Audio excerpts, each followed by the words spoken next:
Hello, hi. So, I had made a post where I had asked you to ask me some questions, and I actually got a lot of pretty deep questions. But I'm gonna start off with a lighthearted one, and then we'll baby step our way into the more philosophical questions. So the first question was, what are my thoughts on pineapple pizza? So I have to say, I was talking with someone recently and we were saying, like, what food would we choose if, we could pick one food that was gonna have 0 calories, 0 fat, meaning you could just eat it in mass quantities whenever you wanted and it would have no impact on your weight.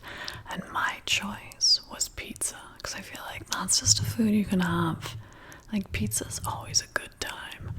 Pizza always sounds good. So that being said, I would not probably be the one to order the pineapple pizza. However, I would never kick pineapple pizza out of bed.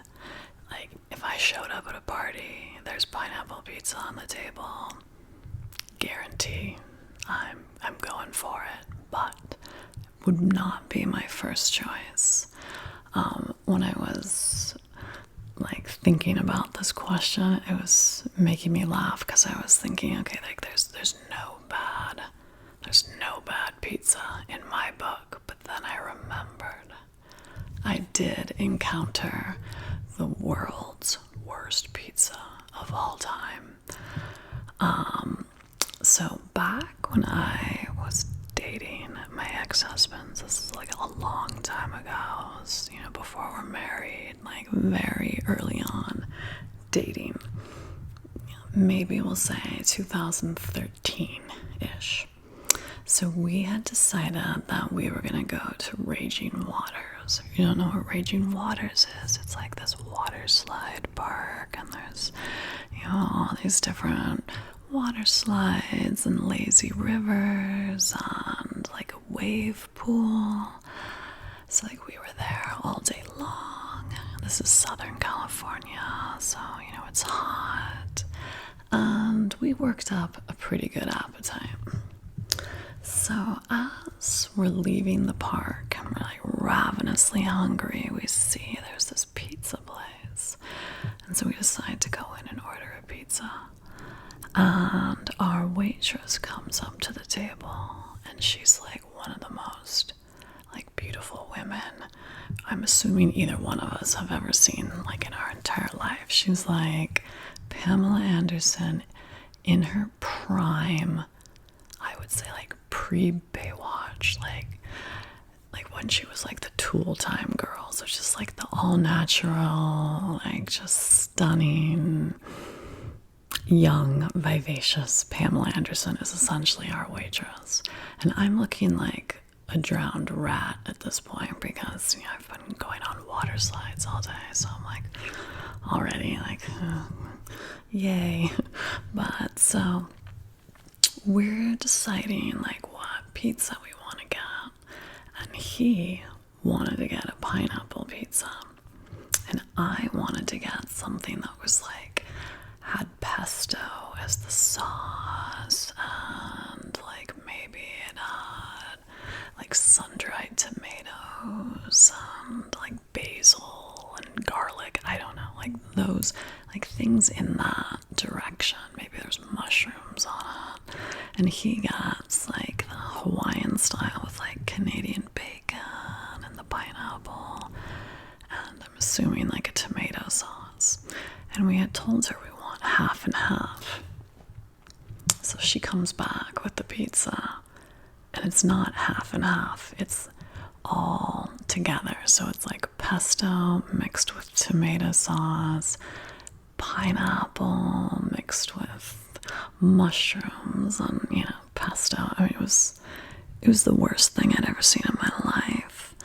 But she was so beautiful that he was acting He was acting like he was happy that this was the way the pizza came out.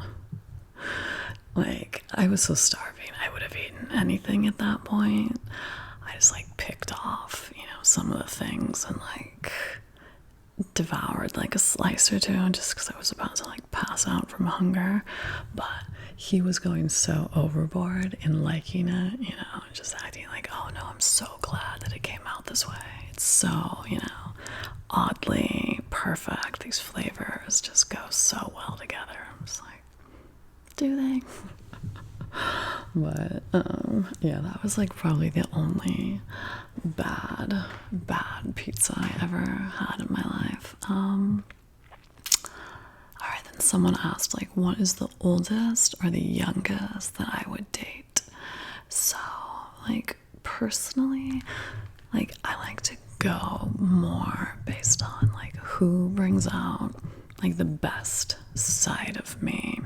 So I don't really go like based off of like oh, there's like a specific height that I have or a specific look that I go for, or even a specific age. Like, I'm willing to have a lot of variation in all of those areas if someone just really gets me and I really vibe with them, because to me that's so rare, and like that trumps everything else. And like that's what I personally feel is the problem with dating apps, because with dating apps all you see are those types of qualities in a person, their height, their physical appearance, like what their political stance is. And honestly, in my personal opinion, all of those things like go out the window when you really have a genuine connection with a person. So like another person had asked me, like, what do you do when you're in your 40s and you want to get back in the dating scene? And I say, stay the F away from the dating apps. They're just like such a waste of time.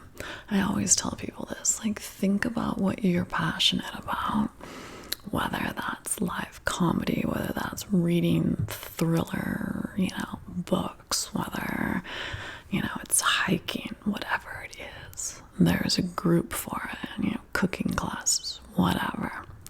And don't join those classes necessarily thinking that, okay, I'm going to go to that class and I'm going to meet the love of my life. But what happens is you expand your world.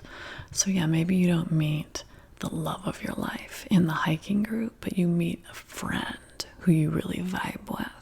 And then that friend has a wife who's like, oh, let's hook them up with so-and-so. It's just like, I feel like when you form natural connections in the world with like-minded people, you like greatly enhance your ability to meet and find more people like of your tribe, as opposed to going on a dating app that's just allowing you to select people based on qualifications that really don't ultimately matter.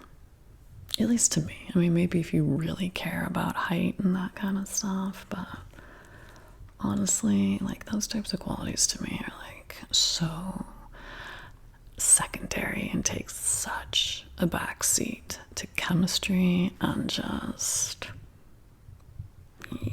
like vibing with someone. For me, that's so rare. So like that trumps everything. All right, so this is one thing I would change about men. So I was thinking about this. I don't want to sound like I'm like kissing ass, because 96% plus of my audience is men, but honestly, I don't think I would change anything about men, but I would change something for men. I'll explain. So, growing up, like my house was like the hangout house. So I had a brother. My brother is like 2 years younger than me. My brother is very, very social. And you would like skateboard through the neighborhood and you would just kind of like collect friends. And our house essentially became kind of like the hangout house because my mom, single mom, she was working 2 jobs. So like my brother and I had the house to ourselves like a good majority of the time. So like all these guys in my age group were always hanging out at my house every day. And I'm really grateful for that because I just, I don't know, I just like established like a rapport or just like a connection with men that was just based on friendship at like a very, very young age, and like learned to be like goofy and silly and weird around guys at like a very young age. And I would honestly say to this day, I kind of feel more comfortable around men based on the fact that like all of my youth was primarily spent hanging out with guys my age. I mean, I would hang out with girls when I was at school. But it just so happened the people that were in my neighborhood were guys. So, we just would be silly and, play pranks and get into mischief. And I would say, like, one of the differences I notice between men and women is lots of times men get together, boys get together, because at that age they were boys, and, like, they're engaging in, like, a shared activity and enjoying it and having fun. Back then, like, we were playing video games, and, like I saw, just kind of playing various pranks around the neighborhood and whatnot. But at school with my girlfriends, women, like, we vent a lot more about ourselves and our emotions and our problems and that. And I feel, based on like the close friendships that I've had with so many men, that sort of like what I feel badly for about men is just that a lot of men feel unable to really admit, like, if they need help, if they're like suffering in any sort of way. There's just this perception in society that men have to always be stoic and they have to be the providers and they have to like and amongst each other they typically don't really admit weaknesses and vulnerabilities, whereas like in groups of women that's something like we're able to do. And I just think that can be very isolating and that can be very hard for men, because I think everyone wants to be pampered and everybody has moments of weakness where you're doubting yourself. And it's unfortunate that even though things are evolving, I think there's definitely still a stigma for men to be able to be really comfortable and openly discussing just, their challenges and whatnot. And I do think that actually may be why there are so many men that enjoy ASMR, because it's a way of receiving like comfort from someone without ever having to like directly ask for it or admit like, hey, I'm not feeling that great right now. So like, yeah, if I was to change something for men, it would just be that they felt more able to be vulnerable and be able to let their guard down. But I know that like society doesn't really allow for that, so it's unfortunate. Let's see here. A lot of people asked me, will I get another dog one day after seeing the video that I made about my wonderful, amazing dog, Nori. I will get another dog one day, and definitely not yet. Yeah, she was just really, really, really special. And she just didn't seem like a dog in so many ways. She seemed like a person. She was so intelligent. And I would hate to get another dog and be like comparing it to her right now and just be looking at that dog like, you're not Nori. So I feel like it wouldn't be fair to the other dog at this point. But yeah, no, I love animals, and I definitely want to have another one when the time feels right. Okay, so this is like sort of an interesting question. They said, does life get better or worse when you no longer care? And like the example that they gave was like they were in a relationship. It's kind of like a one-sided relationship where like their partner wasn't meeting their needs, and they were also in like a dead-end job, where the job was completely unfulfilling, and they were asking, is it better that they've gotten to this place where they just no longer care? And I'm going to answer that. Personally, I think that if you have to like completely kill your own spirit and make yourself completely numb in order to stay in a job or a relationship that's completely not serving you, then I think that that's a pretty good time to move on from that relationship or that job. I think that things can have a shelf life, and they can run their course. And I don't think we're meant to stay at certain jobs forever, and we're supposed to be with certain people forever.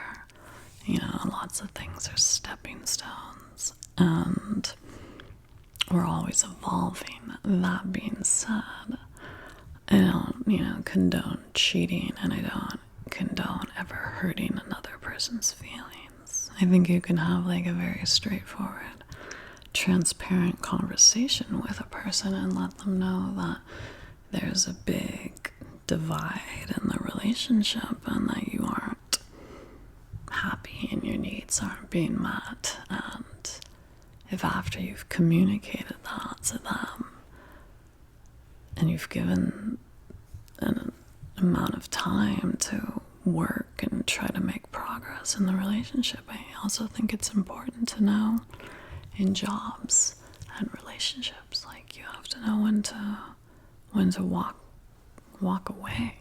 I don't think that like being stagnant and miserable for the rest of your life is the correct choice. And I mean, that's just my personal opinion. But yeah, I'm not saying like you just give up and walk away when times are hard.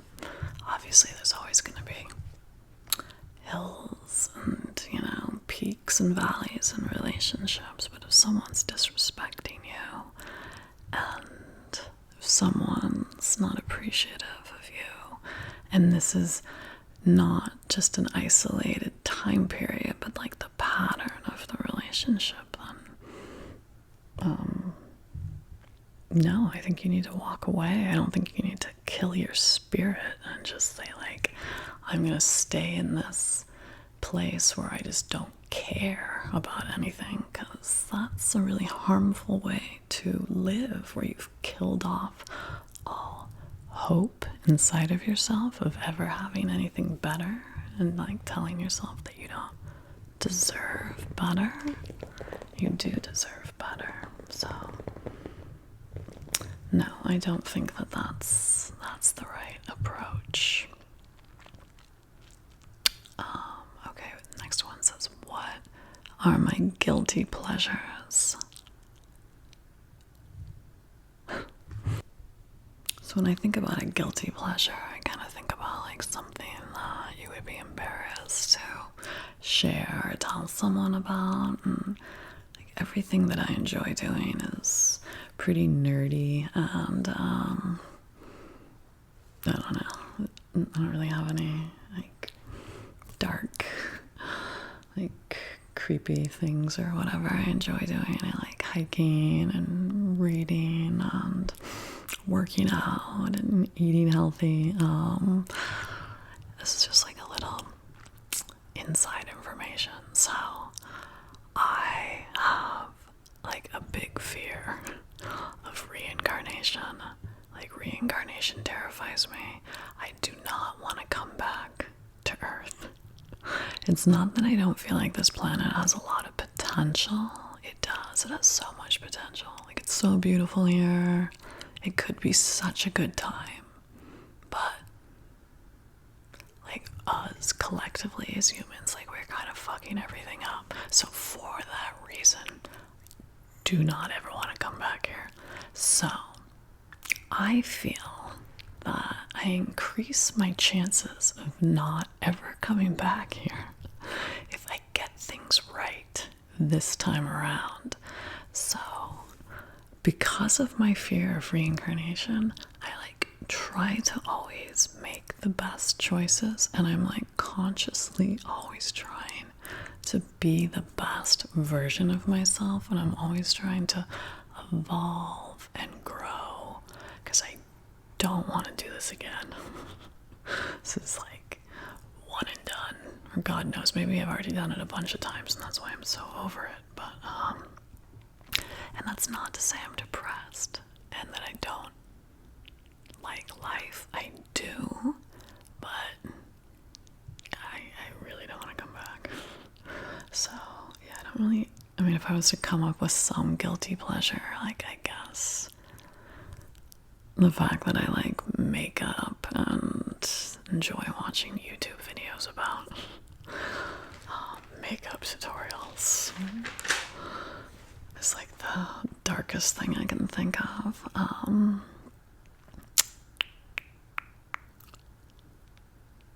So someone was saying like they just moved into like their first house, so congratulations. And they're like struggling to make their space feel like home. And they wanted to know, like, what does me look like in terms of my space? So this was like something that I kind of wanted to say about that. So I think when you're creating the space for your house, you have to kind of like differentiate between like an aesthetic that you like to visit and an aesthetic that you want to live in. Because I really do think that like colors and, you know, the space that we live in can really affect our state of mind. So it's like, give you an example. Like, I can appreciate going into like a really dark gothic, let's say like Victorian style or like craftsman style, where it's like all like the dark wood and like really dark colors and like very dark wallpaper. But I wouldn't want to live in that space because I think that would start to depress me. Even though aesthetically I really appreciate it. If I saw a restaurant or a bar that was decorated that way, I would be drawn to it because I would like to visit it. But I don't want to wake up in it. So I think like when you're, you know, creating the space that you live in, like you want to create a space that feels, in my opinion, like something that's going to produce like calming energy. So the way I decorate my house is just like to create like a very calm, serene vibe. And I think that like that philosophy, it really carries over into like the way I think about relationships as well. Like there's the type of people that might be fun to date, but you don't want to marry those people. You don't want to wake up with those people. Because there's some people that are just too intense, you know? Like, oh my god, like they could be the most fun person to go on a date with, but like that would just be way too much in a marriage. And, even same thing with roommates. Like your friend that's like your most hilarious, fun, crazy friend. Like, yeah, they're great to go have a fun night with, but like you live with them and it's a nightmare. So it's like, I just think it's always important to know the difference between visiting and living within certain spaces. And I think the space you live in needs to be serene and a place that like recharges you and a place that's calm in order to be sustainable, long term. So yeah, I would go for, find colors that you find soothing, things that you find soothing and calming. Think of a time or a place that you felt really, really relaxed, like what that environment looked like, and try to strive for that. And the next question says, like, do family and friends know that I do ASMR? And why do I always film from this side? Alright, so we'll start all the way at the beginning. So it was the pandemic, it was 2020, and I was bored. I've always watched ASMR, like I've always enjoyed ASMR, but during the time of the pandemic, I had a lot of free time on my hands. I had worked at a school previously, and I'd kind of talked about in a previous video, like it's so strange, it's hard to really put a definition on it. Like, I guess you could call it social anxiety, but it doesn't really quite describe what I have, because I have an easy time communicating with people. I just find it very draining, and it like really depletes me, even though externally, like to anyone watching, it would appear I'm having a great time.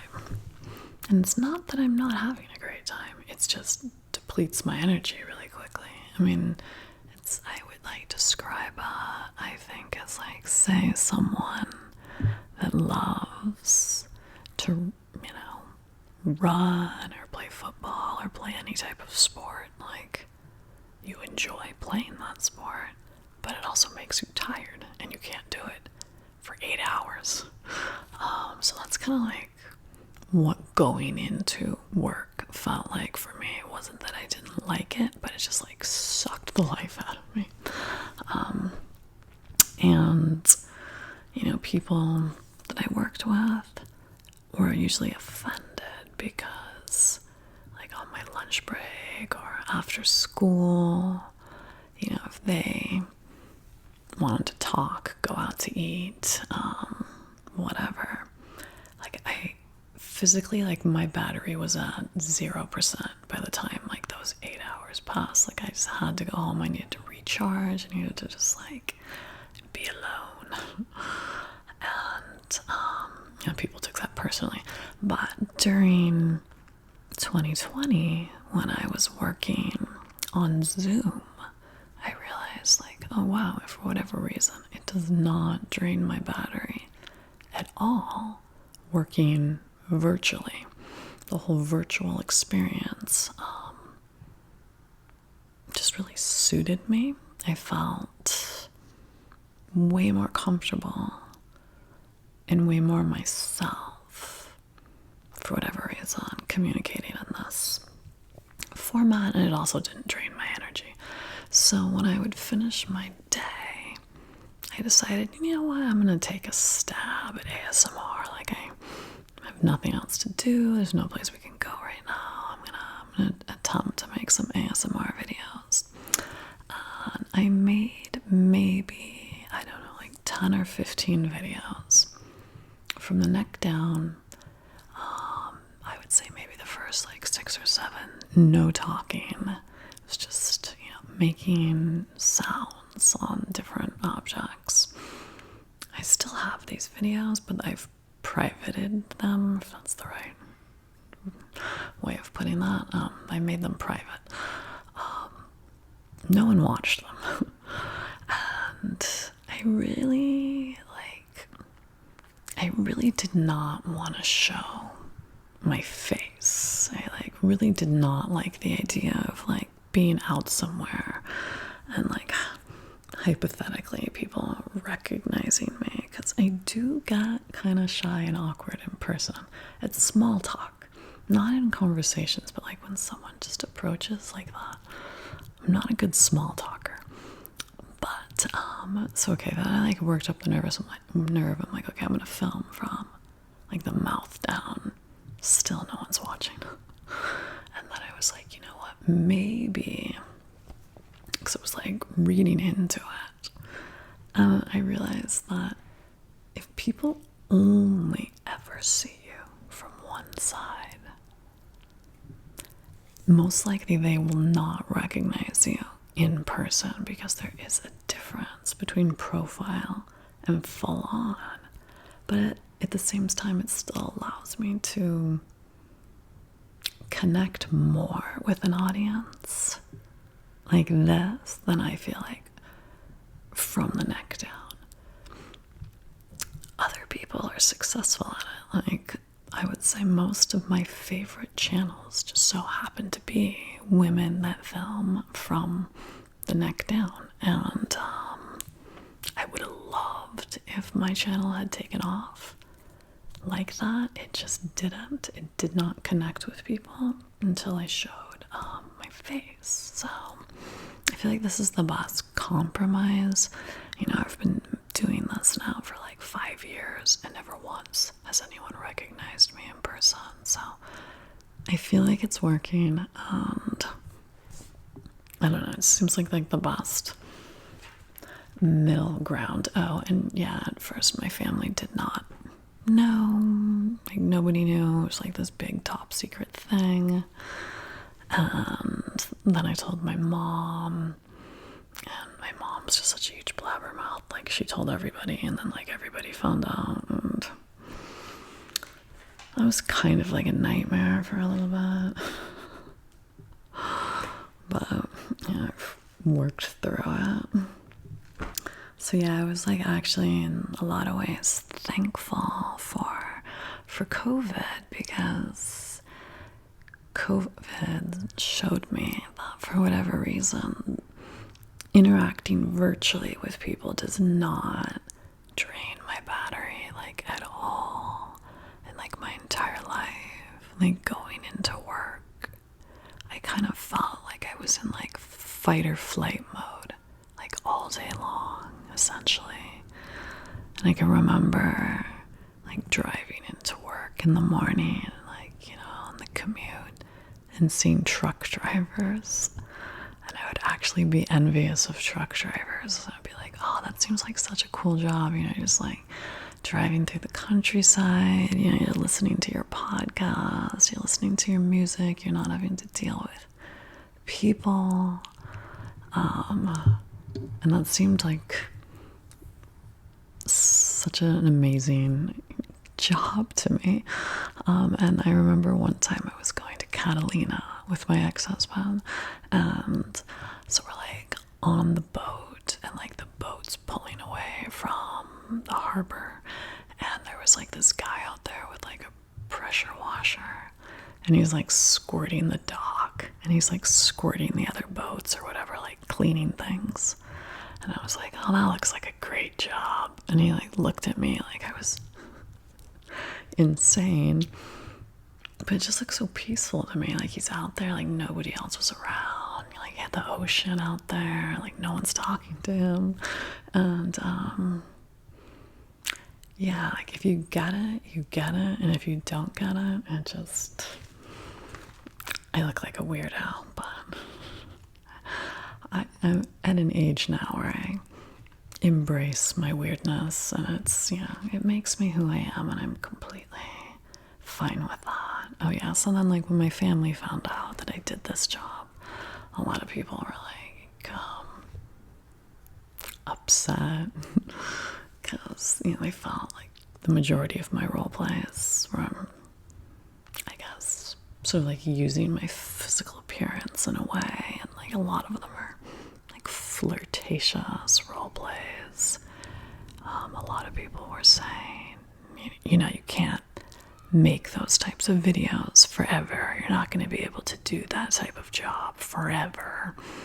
And, I just thought that was such a strange way of looking at it, because what a bizarre way to go about life, thinking because I can't do something forever, I should not do it at all. You can't do many things forever. An athlete, can't play basketball in their 60s. A guy's not going to be doing mixed martial arts, after a certain age. It's just like there's so many abilities that in age we can no longer do, but it would be crazy not to enjoy them during the time period when we can enjoy them. I think, carpe diem, seize the day, enjoy everything while you can, and then evolve to the next phase of things. It's all just about being adaptable.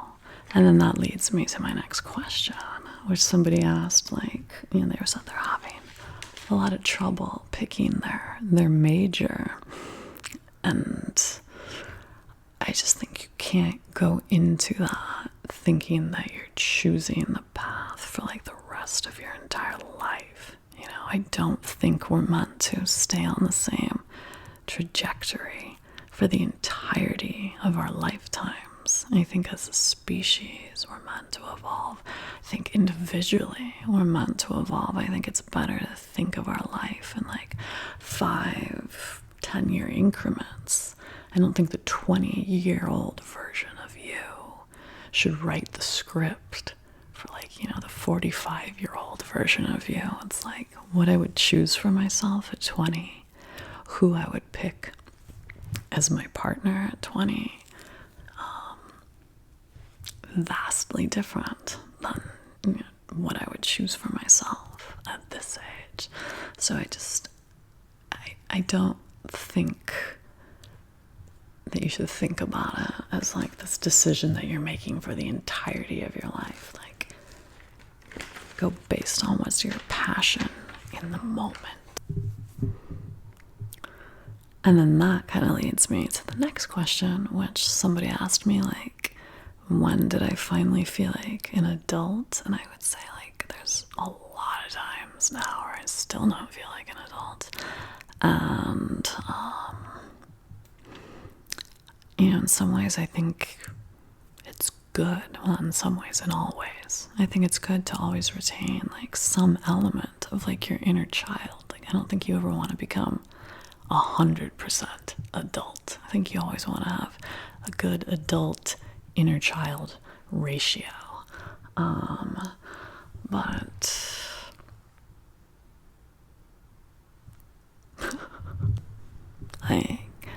there are a lot of topics that still just feel way too adulty for me. If I am at a party, which is kind of a rarity, if I'm at dinner, there's a group of people, and they start talking about the stock market or something along those lines, I just completely mentally tune out of the conversation and start thinking about something else. That's just not something I can have any interest in. Not that I don't recognize there's obviously a lot of importance to it. It's just not something that interests me. And I've always been someone where things either consume my full attention or I just have zero interest whatsoever. In high school, I was so passionate about English and history and those types of subjects. Not to brag, but I would always have the highest A in the entire class. Just couldn't get enough. Loved reading. Super excited about it. However, when it came to algebra, I didn't even bring my book home. I didn't even attempt to listen in class. I would just fail the class. Had zero interest.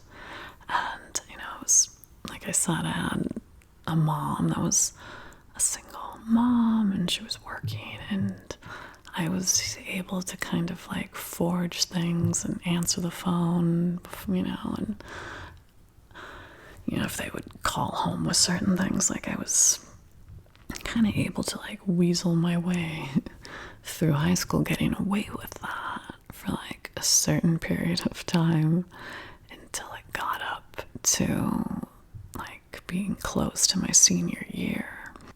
I'm not saying like this is a good thing. It's just, I think it's hard for like the 14-year-old version of yourself to be making like good choices, and I didn't have anyone that was really overseeing my decisions. So yeah, I would just like draw on the math tests and just zero effort, just failed everything.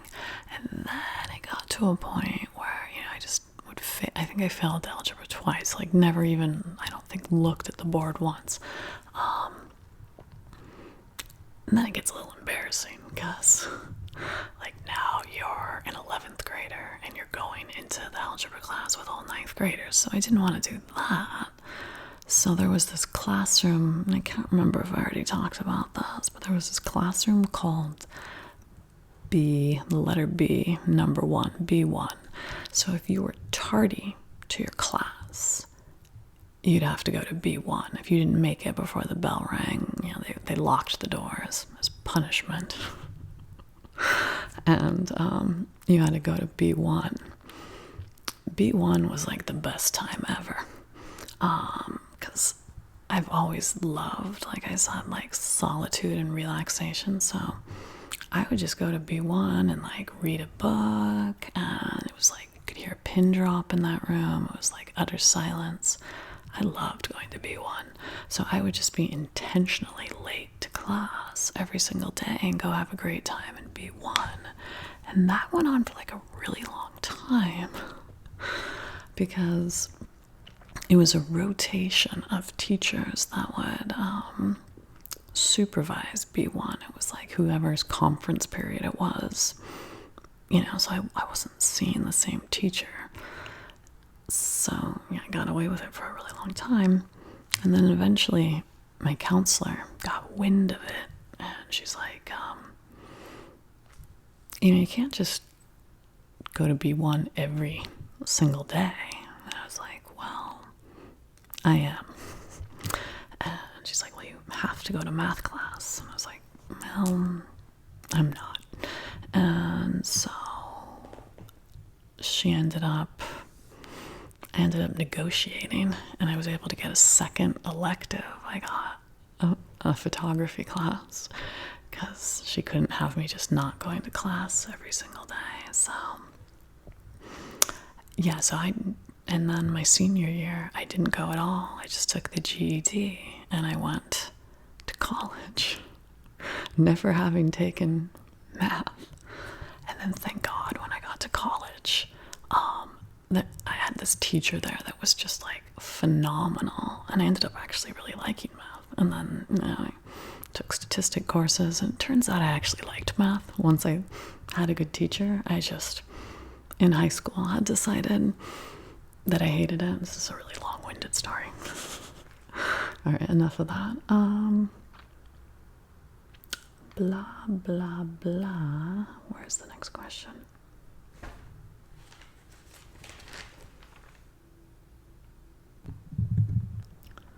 I guess like one last thing that I wanted to say on that topic was like, don't ever let people tell you there's only one way of doing something.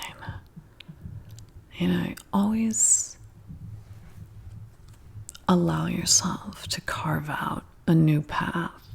And just because something is, accepted doesn't mean it's acceptable. You can always figure out a new route. And that's something that I do sort of pride myself in, is I don't just surrender to tradition. If I don't want to take a math class, I will find a way to get into college without ever taking a math class.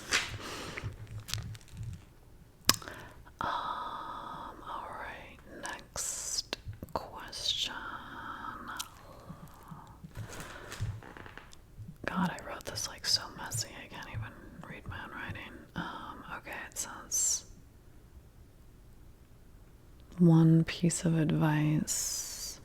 Oh, okay. Okay, so one piece of advice that I would give people is that you are not your thoughts. I think like a good metaphor in terms of a way to think about that is like think of yourself as the sky, and now there's different weather on different days. Some days the sky is bright blue and there's clouds and the sun's shining. Other times it's dark. Other times there's storms and thunder and lightning. But we don't think of thunder and lightning as what makes up the sky. It's just a temporary weather pattern. And like the same is true of our thoughts. Like they're just passing through. Some may stay longer than others. You might have a bad stretch of weather that lasts for a while, but it's not permanent. And I think it's important to learn to do certain activities that take you out of your thoughts. And meditation, like the type of meditation where you're just sitting alone and not thinking, that's not necessarily for everyone. And I think there's other ways of doing activities that are meditative, whether that's painting or gardening or whatever it is to you that you're able to do and lose yourself in. And everybody's going to have a different passion. Maybe it's like building model ships, it could be anything. But something that you are so immersed in that you lose yourself in and you're not thinking about anything other than the activity itself. I think it's good to have something like that in your life, so you don't get too attached to the constant wheel of thoughts that are going through your head. And when you get more familiar with that part of yourself, that's just doing, that's just awareness, that's just action without thought, you can kind of tap into that part of your brain a little more easily when you realize you're starting to overthink. Like I'm at a point in life where if I feel the first signs of anxiety starting to wash over me, I can just flip a switch in my brain and go to that space where I just have no thoughts. And for me personally, like once that switch has been flipped, like the anxiety just completely melts away. If I'm not thinking, if I don't have a single thought in my head and I'm just pure awareness, I'm just purely looking at the way the wind is blowing through the trees, and I'm just noticing the colors of the cars around me. There's not a single judgment attached. It's just pure awareness. The anxiety just 100% goes away. All right, so the next one is, what is my wish for humanity? This was a deep one. Now, unfortunately, my wish is a wish that I don't believe is possible to ever actualize in this realm that we live in, which is one of the reasons why I really hope there's no reincarnation, because I don't want to come back. But I wish that we could realize that we all are connected and that we all are one, and that we all come from the same thing, and that we're all going to return to the same thing. And it's not just, true of humans. I just think that's the nature for this realm. I mean, that's true in the animal world. It's true, of bacteria and viruses. Everything's looking to dominate, control, destroy, attack. we're all just competing for limited resources. We're all competing for our slice of the pie. We're all pitted against each other in this never-ending battle to, be the dominant one on top. But I wish that we realized that we saw ourselves in our neighbor. And like I think I said, I'm not just talking about domestically, I'm talking globally. I wish that we were all working towards some collective goals together. Every single country working together to come up with cures for the major diseases, to explore space, to better ourselves, to better this planet, that we had the best minds from every country all interacting with each other, and that we didn't think in terms of these 4-year election year cycles, that we thought in terms of our entire lifetime, like in 100-year cycles, and we thought, how much can we get done in 100 years together, like in this time that we're alive. And I just feel that there's so much stagnation in the planet because we're all so pitted against each other, and we waste so much time and energy and resources just engaged in this sort of useless tug of war that really never ends. I think socialism sounds great in theory. It makes a lot of sense conceptually to take from individuals that have a surplus and disperse it to those that don't have enough. However, when you take something that isn't given willingly, that's, stealing. Something has to be given away willingly in order for that to be a sustainable system. You can only take from someone that doesn't want, whatever is being taken from them. You can only do that for so long before there's going to be, an uprising and a revolt. So I don't think that that's a sustainable system.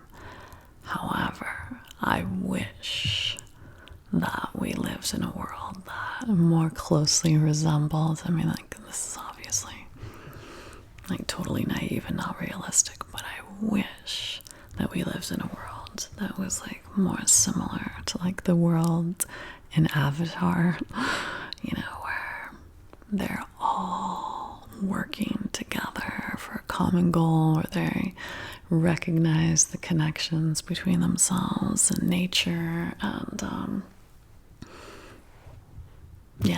the whole framework of society I'm just not really a fan of. Not really a fan of the whole way we've structured the entire system. If we're gonna be totally honest here, I'd like to just start from scratch. But I think it's unfortunate that we all see ourselves as individuals. I just think it's unfortunate because I feel like there's this illusion of separateness that exists in this realm that we live in. There's this term in physics, or quantum physics, called entanglement. And that's when you have two particles and say one particle is here on Earth and the other particle is light years away, and they do something to the particle that's here on Earth, and the one that's entangled with that particle that's light years away instantaneously reacts exactly the same way as the one that they're, manipulating here on Earth. And they have no explanation for that. because the communication occurs faster than the speed of light. It's instantaneous. So it shows that like our whole conception of distance and space in between two things, like, we have no understanding of it. And I think so many things that we think of as facts are actually complete illusions. But that's a whole other video. The next and final question is, what was that? It's like, what's my favorite outdoor activity?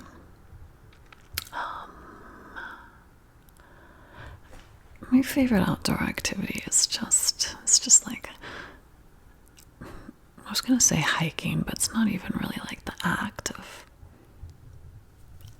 like, the exercise aspect of it. It's just,